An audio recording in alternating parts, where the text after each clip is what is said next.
മഹാനായ ത്വൽഖ് ഇബ്നു ഹബീബ് റഹിമഹുല്ലാഹ് താബിഈകളിലെ ശ്രേഷ്ഠനാണ്. അദ്ദേഹം തഖ്വയെ മനോഹരമായി നിർവചിച്ചു. തഖ്വല്ലാഹ് അൻ തഅമല ബിതഅത്തില്ലാഹ് അലാ നൂരിൻ മിനല്ലാഹ് തർജു സവാബല്ലാഹ് വഅൻ തത്രുക മഅസിയത്തല്ലാഹ് അലാ നൂരിൻ മിനല്ലാഹ് തഖാഫു ഇഖാബല്ലാഹ്. തഖ്വ എന്നാൽ നീ അല്ലാഹു സുബ്ഹാനഹു വ തആലയെ അനുസരിച്ച് ജീവിക്കലാണ്.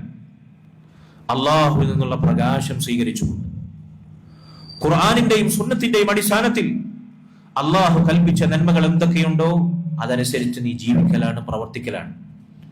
എന്തിനു വേണ്ടി? നന്മകൾ പ്രവർത്തിക്കാൻ നിന്നെ പ്രേരിപ്പിച്ച ചേതോവികാരം എന്താണ്? തർജു സവാബല്ലാഹ്, മറ്റൊന്നുമല്ല. അല്ലാഹുവിന്റെ പ്രതിഫലം മാത്രം, അവന്റെ സ്വർഗപ്രവേശം മാത്രം, സ്വർഗമാഗ്രഹിച്ച് അല്ലാഹുവിന്റെ പ്രതിഫലം മാത്രം മോഹിച്ച് അല്ലാഹു നിയമമാക്കി അവൻ കൽപ്പിച്ച നന്മകൾ അനുസരിച്ച് നീ ജീവിക്കുന്നു. ഖുർആനും സുന്നത്തുമാണ് നിനക്ക് അതിന് ആധാരം, മാനദണ്ഡം. തീർന്നോ? തഖ്വ തീർന്നോ? ഇതാണ് തഖ്വയുടെ ഒന്നാമത്തെ ഭാഗം. രണ്ടാമത്തെ പാതി ഇതാണ്, വഅൻ തത്രുക മഅസിയത്തല്ലാഹ്.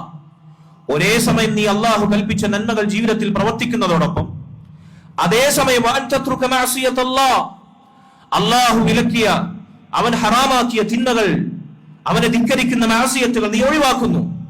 അലാ നൂരിൻ മിനല്ലാഹ്, നിന്റെ അഭീഷ്ടപ്രകാരമല്ല.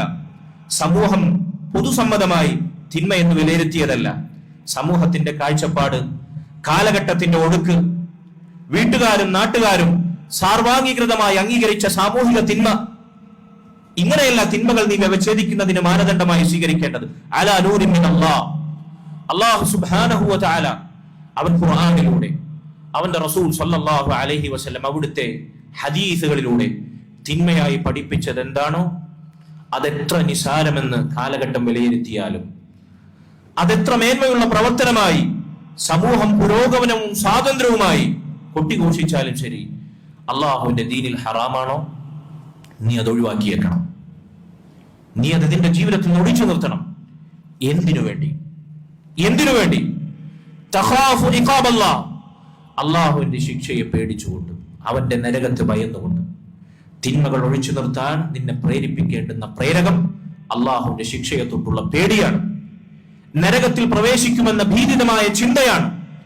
നന്മകൾ പ്രവർത്തിക്കുമ്പോൾ നന്മകളിൽ മുന്നേറാൻ നിന്നെ പ്രേരിപ്പിക്കുന്ന ഘടകം അള്ളാഹുവിന്റെ സ്വർഗപ്രവേശത്തിനോടുള്ള മോഹമാണ്. അവന്റെ പ്രതിഫലവും കൂലിയും പ്രതീക്ഷിച്ചുള്ള നന്മയിലുള്ള വർധനവാണ്. സഹോദരങ്ങളെ, ഈ തഖ്വ സമ്പാദിക്കണമെന്ന് മുഅ്മിനീങ്ങളെ എന്ന് വിളിച്ച് അള്ളാഹു നമ്മോട് ഉണർത്തുന്നു. അതോടൊപ്പം നാളേക്ക് വേണ്ടി നമ്മൾ എന്താണ് സൽക്കർമ്മങ്ങളായി സ്വരുക്കൂട്ടിയത് എന്ന ചിന്തയും അള്ളാഹു നമ്മോട് കൽപ്പനയായി ഇവിടെ ഓർമ്മപ്പെടുത്തുന്നു.